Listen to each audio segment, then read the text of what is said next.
We're going to be making a poinsettia plate today. I have created these templates and they are available on my website, but you can also use any wrapping paper, napkins, scrapbook paper with any Christmas designs on that you want. I just decided I wanted to create a fun poinsettia. And now there's three different sizes. There's a large one and a small one, and then a very small one, along with all of the holly that I've also created. And so the reason I did that is because if you have small plates, you can make small plates or large plates. And so what I wanted to do is just start out with a large plate. So first thing I did is I took the rubbing alcohol and I cleaned the backside so that it's nice and clean. And then what we're going to do is we're going to be using dishwasher safe Mod Podge. Very important that it's dishwasher safe, because if you use regular Mod Podge, it's going to come up if you dampen your plate. With dishwasher safe, it should stay on there. Even though I would never put these, once they're done, in a dishwasher, I would just damp wipe them. And then I'm also going to be using some folk art enamel paints. I have warm white and burnt umber, but you can use any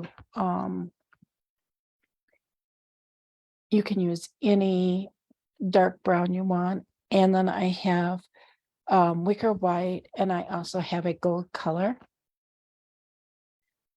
Then I'm going to be doing a variety of things. So I want to tell you, you could use a stencil to create some squirrels. This one also is from Dollar Tree, or you can use a variety of scroll stamps. I have one that looks like this, and one which is very well worn, that looks like this. Any kind of scroll stamp would be really fun to use on it.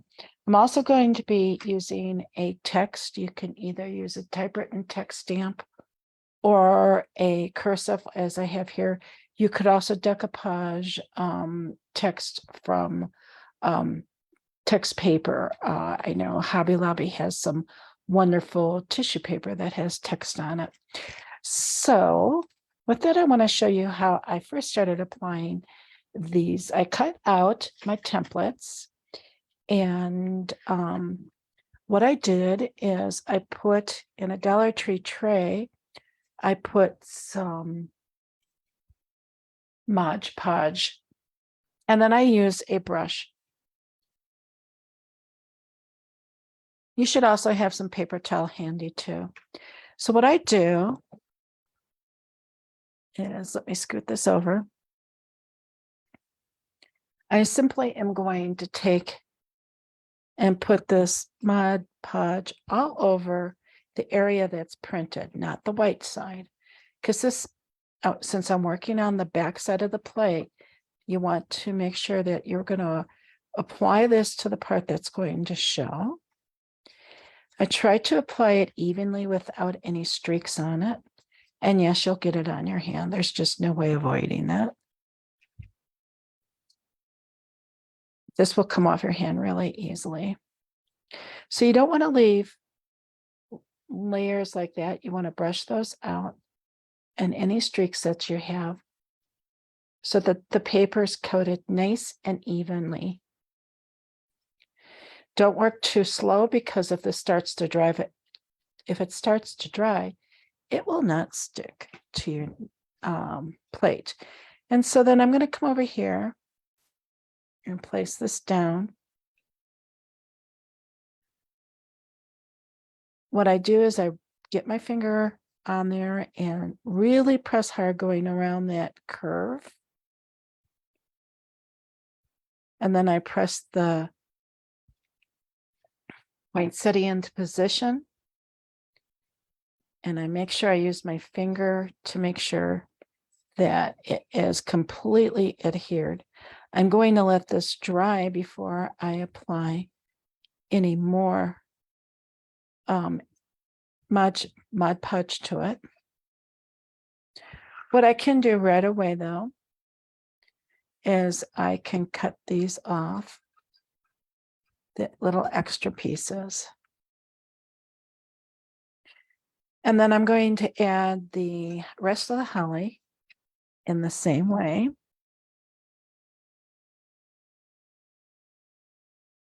So you can either, if I can find my holly,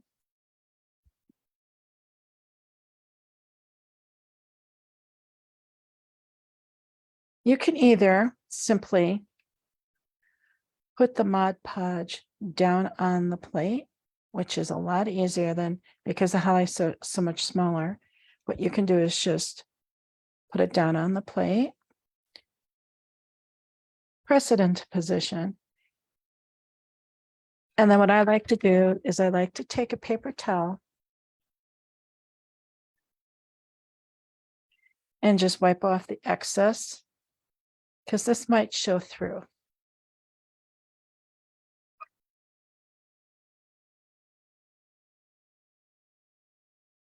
And we'll do the same thing here.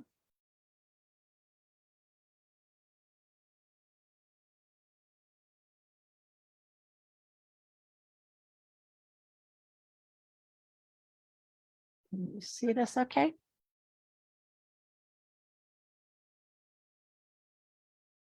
I use my finger, put it into position, take some clean paper towel, wipe it off.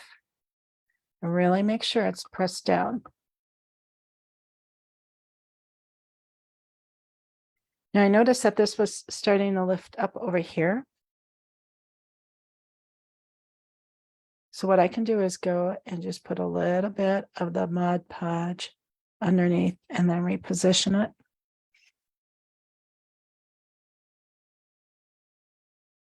This should be dry. All of these other ones should be dry, but I see that this one came up too. So I can sneak some Mod Podge underneath here too. You want to make sure that this is completely down. And so what I'm going to do now, since the bulk of it is completely down, I'm going to take the Mod Podge and go over the whole thing.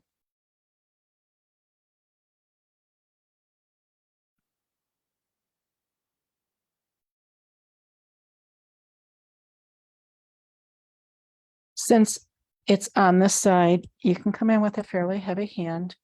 You don't have to worry about the streaks showing behind it. But what I will do is I'll come with my clean paper towel and just wipe it on the outside edges, so those streaks really won't show. And I'll actually use my finger to make sure that this is really down this time, because the bigger one is going to be harder to get to stick. So we're going to go over all of our items in the same manner.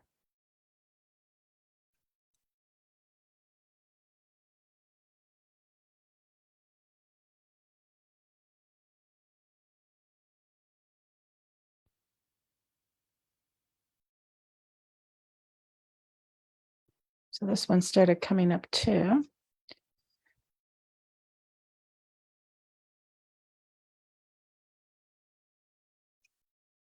And that's why I like to wait before I put the second coat on, to make sure that my coat underneath really was applied properly, because then I can always add a little bit more, where if I come in right away on top, first of all, it's going to make it bubble and pucker if you don't let it dry.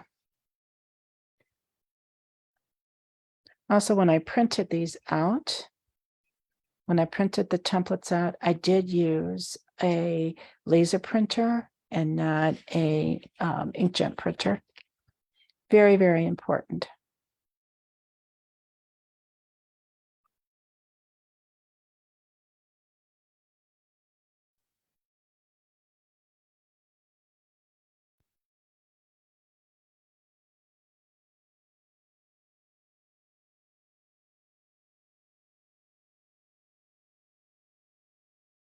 And I'm going to continue this around. Now, this is the one that I just put down.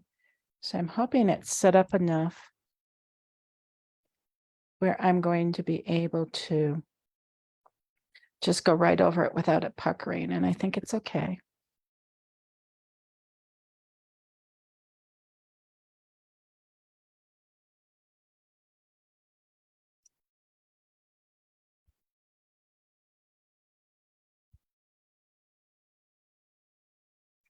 And like I said, you can use a variety of things from different wrapping papers and different scrap papers.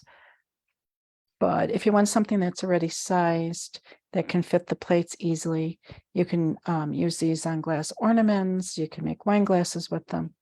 Lots of fun things to do. Okay, so now while that is setting up, what I'm going to do is come in, and I have a high density sponge. You can use one of these, or they have high density cosmetic sponges. Any of those are fine. And I'm going to use some of our gold paint. I have some gold right here, and I have some beige, but I'm going to load this whole thing with the gold paint. And I'll probably need more as we go around. So now you could either use the scrolls, that stencil that I showed you. You could use this and put this around, or you can use a stamp, but I wanted to show you how to use a stamp.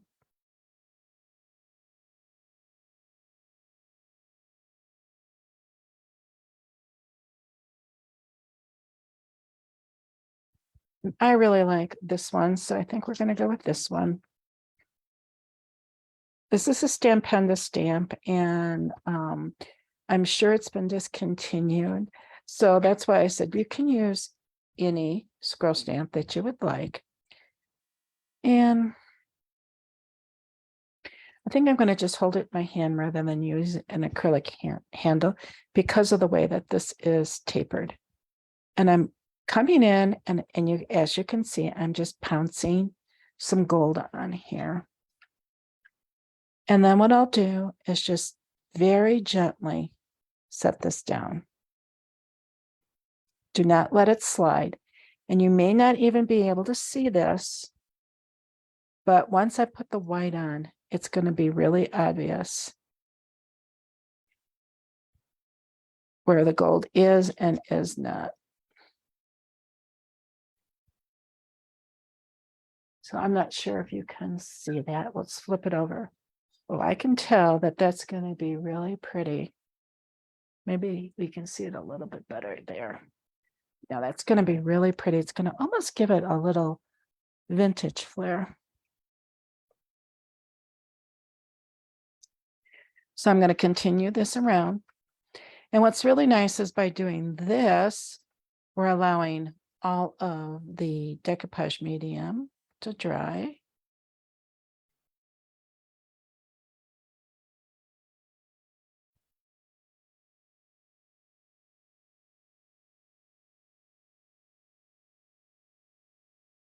It's really important not to let this slide.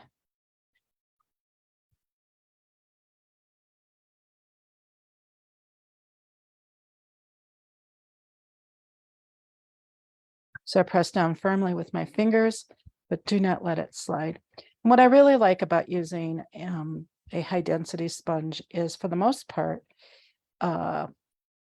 it really holds the amount of paint that you put in it. So you don't have to constantly reload the sponge. You just have to reload your stamp.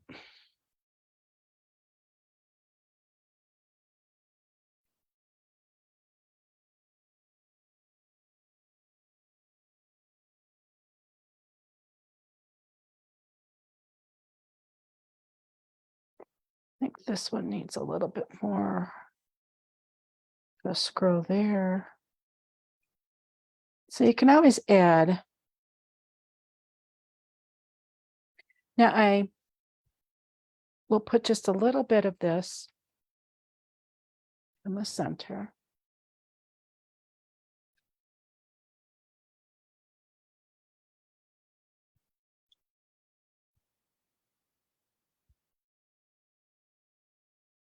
All right. So I've also created, now I'm going to just stick this in some water right over here. Make sure it doesn't dry on my stamp. Then I've just created a beige color. And so I took the warm white and I barely put any of that burnt umber into it. And hopefully I'm not going to have to reload this too much.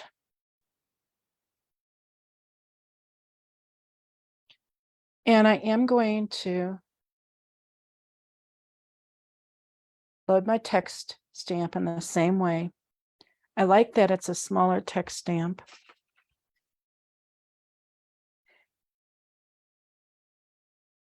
And I'm just going to periodically put this around.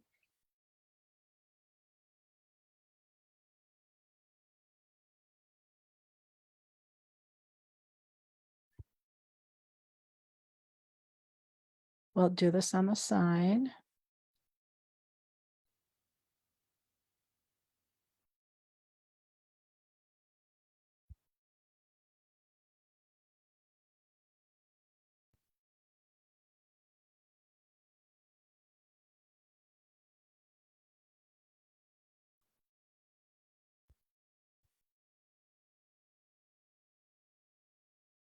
And again, even though this is a text stamp, what I'm trying to do is just create some texture.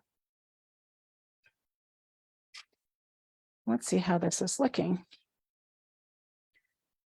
Oh, that's looking really, really pretty. I got a little bit up here. I must have had paint on my hands. So what I'll have to do very easily, just come in with my clean paper towel and just wipe that up. And it comes right off. So if you got anything at all here, so what we want to do is hopefully this is going to be dry. It does take a little while to dry, but because we're just stamping it, or if you're using the stencil, it should be fairly dry.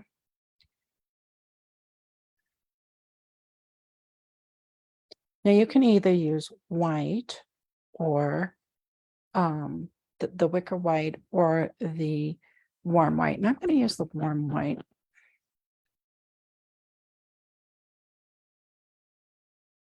I'm putting a whole bunch out. And I want to make sure that all this is down. And I'm feeling it to make sure that it's all completely dry.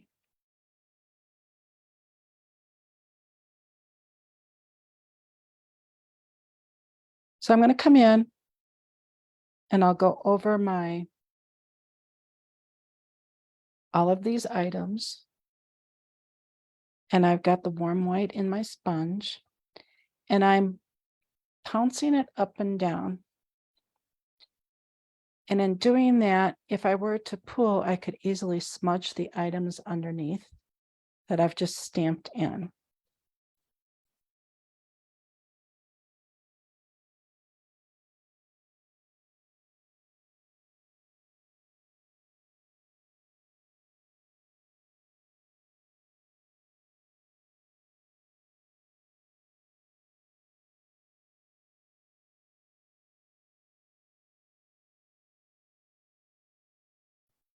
Now, it's really important that you did go over the back of the papers with the decoupage medium. And now we're going over them again with our enamel paints.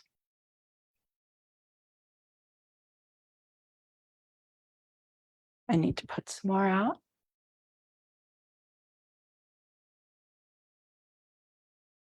And if this is just a little bit too warm for you, you could always mix white with the warm white, or like I said, you could just use the wicker white.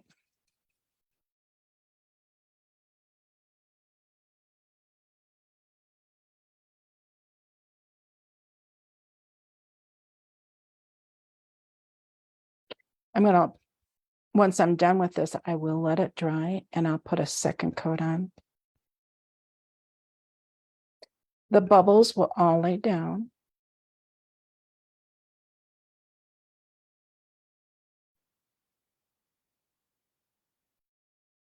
And if you're concerned about whether or not they're going to lay down, you can always come over with like a mop brush or a dry brush to soften them up.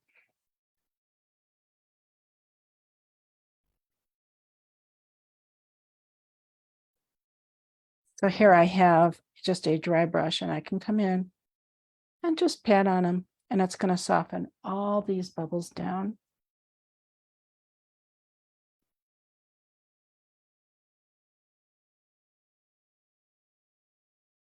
But this is the easiest way to get a nice thick coat on without leaving brush strokes, because brush strokes are really hard to get rid of with glass paint. So that's why I like to use a sponge to apply these.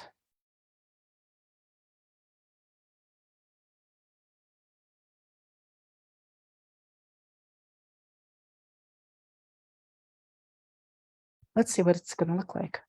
Ooh, that's looking really pretty, isn't that? Okay, let me finish it up.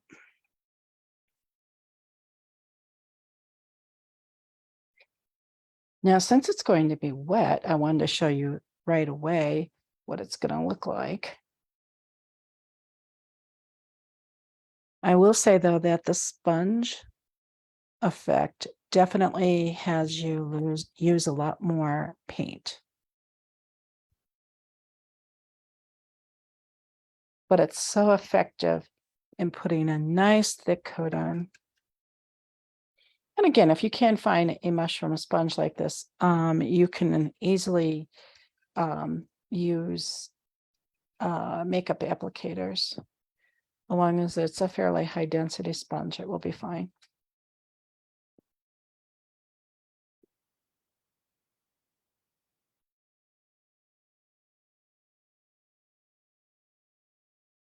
Now, what I like to do is I like to put these in the oven, and I like to cure them in the oven. And I want you to follow the instructions on the bottles. If you're using a different manufacturer paint, it might be a little bit different than this. These are the Folk Art enamel glass paints, which I think are probably the thickest paints that you can get for glass. They go on nice and smooth.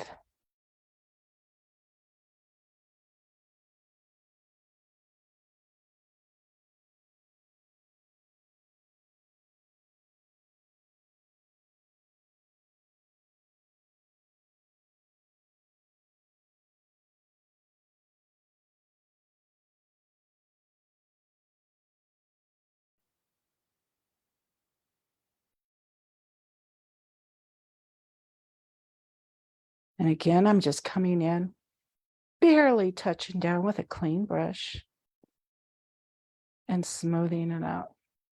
And it gets rid of all those little bubbles that the sponge made.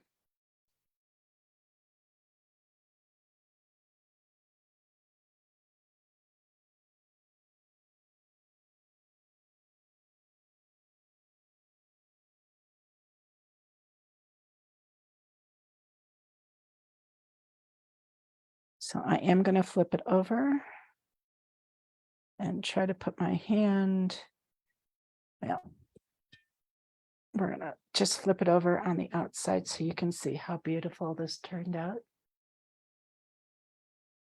Once it's dry, I am going to allow it to cure a little bit, and then I'll put a second coat of the warm white on, and then we will have a beautiful Christmas plate. Now, there are other ways that you could use these too. With the large one, I could have easily put this in the center of the plate and then put the holly around the outside edges. You could have just put the smaller poinsettias around the outside and just left the text and the scrolls in the center. So many things that you can do, but you can make your own beautiful looking china with Dollar Tree plates. So I hope to see you in another video, and may you have a wonderful holiday season.